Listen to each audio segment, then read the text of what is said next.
U.S. Defense Secretary Pete Hegseth is said to have pulled the details of an attack on Houthi rebels that he later shared in a Signal chat with his wife, brother, and dozens of others from a secure communications channel used by the U.S. Central Command. Well, that's according to the outlet NBC. This latest revelation is raising new questions as to whether the embattled Pentagon had leaked classified information over an open, unsecured network. Well, this fresh controversy comes less than a month after Hegseth shared U.S. strike plans in a Signal chat, which a journalist had been mistakenly added into. Let's speak more on this and talk to Fraser Jackson, France 24's correspondent in Washington. Fraser, just give us the latest on this controversy. So this all really came to light over the weekend with a new report from the New York Times, who it dates back to the same time as that Yemen strike and the first Signal group that we heard about. But this new revelation is that Pete Hegseth, the Secretary of Defense, shared this information in another Signal group chat at the same time.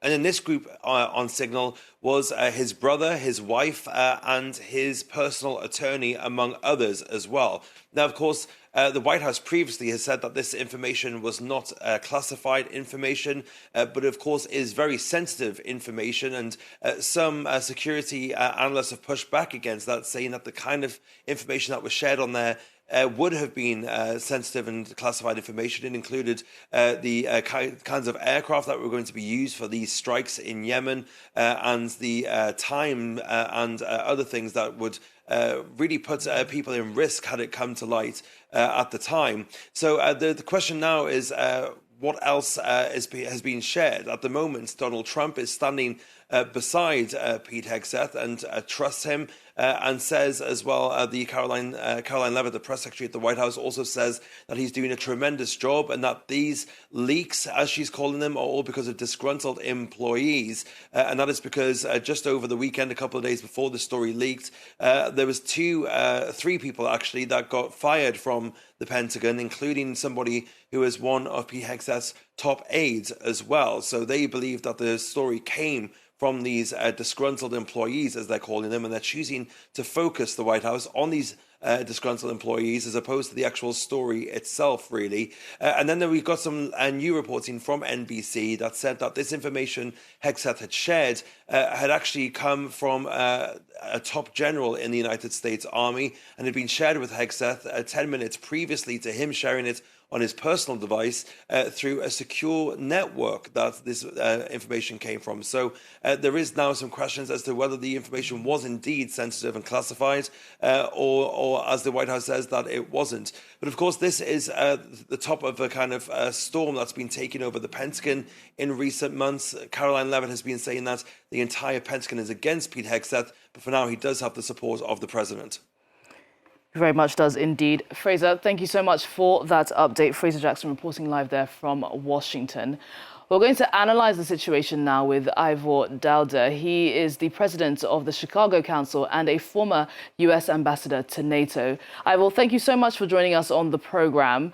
Really good to have you. First of all, I just want to ask you what you make of the Defense Secretary justifications today. He's blamed so-called leakers, which he fired from the Pentagon, for this controversy. Is he just deflecting here? Should he be taking full accountability for this? Yes, he is deflecting, and this has been since day one, since the first time The Atlantic reported the story that senior officials were sharing sensitive, and I would argue classified information on an open channel, on a commercial channel. The only way that Pete Hegseth and others have dealt with this is to blame the messenger. Here's the fundamental fact. These are the kinds of issues that should never be discussed in any unsecure and insecure ways. These are highly sensitive issues that are normally discussed in person, in sensitive facilities that do not allow the access for outside phones and anything else. I think the latest revelation that Pete Hegseth actually used his private phone his own personal phone for these messages to communicate with people who, frankly, have no right or need to know this information, and that information may have come from a classified system, really does raise fundamental questions about competence, about the ability to do the job that needs to be done by the Secretary of Defense. It really is deeply, deeply concerning. Well, a lot of people are asking questions here, asking about whether the people in charge have the competence to be in charge. I mean, the chaos is causing many to think about whether the Pentagon would be able to function well during a national security crisis. Do you think people are justified in those doubts?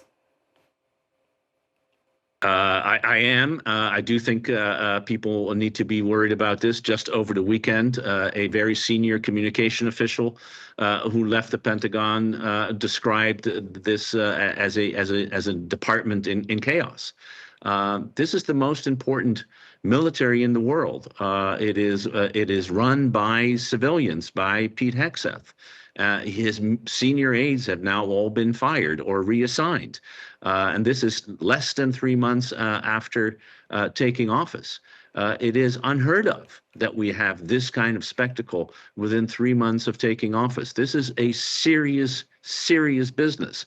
It is really not up to this kind of, deeply incompetent behavior that we are seeing on the part of the Secretary of Defense. And the fact that the President of the United States is more interested in attacking the media than he is in making sure that this military apparatus of the most powerful country in the world is in fact in safe and secure hands is deeply distressing.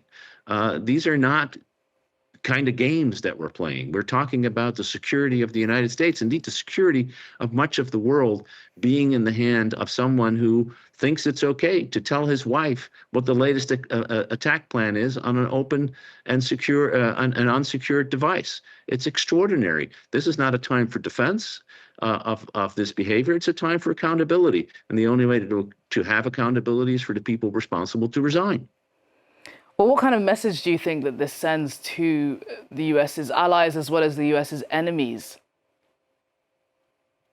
Well, it sends a great message to enemies to say that there are ways in which they can pick up the communication that is being conducted by the most senior officials in the administration. That was already clear from the revelation a month ago by The Atlantic.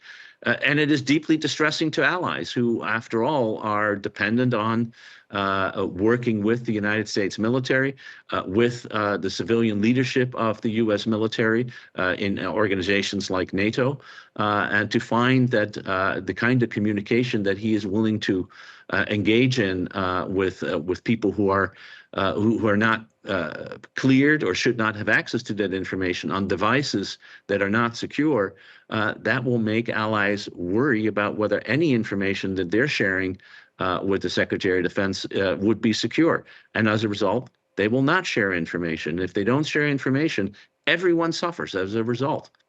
Well, I do want to talk about the people on the ground, fighting for the US. We saw reports of how US military pilots reacted last time to Hegseth sharing US strike plans in that signal chat, which the Atlantic's editor-in-chief was added to. Many were bewildered by that news, warning that it puts them in danger. How are they likely to be feeling, finding that a similar sort of thing has happened again, essentially?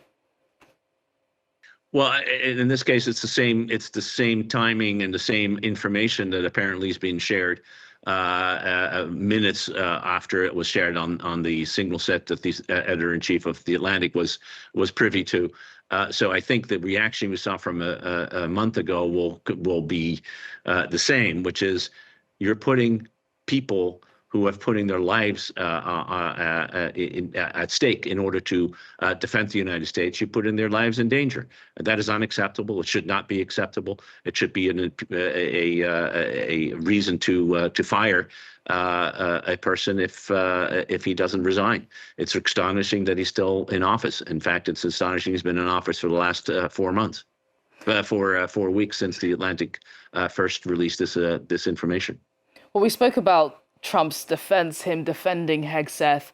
What should we make up of his support? I mean, we know how temperamental he can be. Do you think he's likely to continue supporting Hegseth in spite of the growing calls for the Defense Secretary to quit and resign, as you have also called for?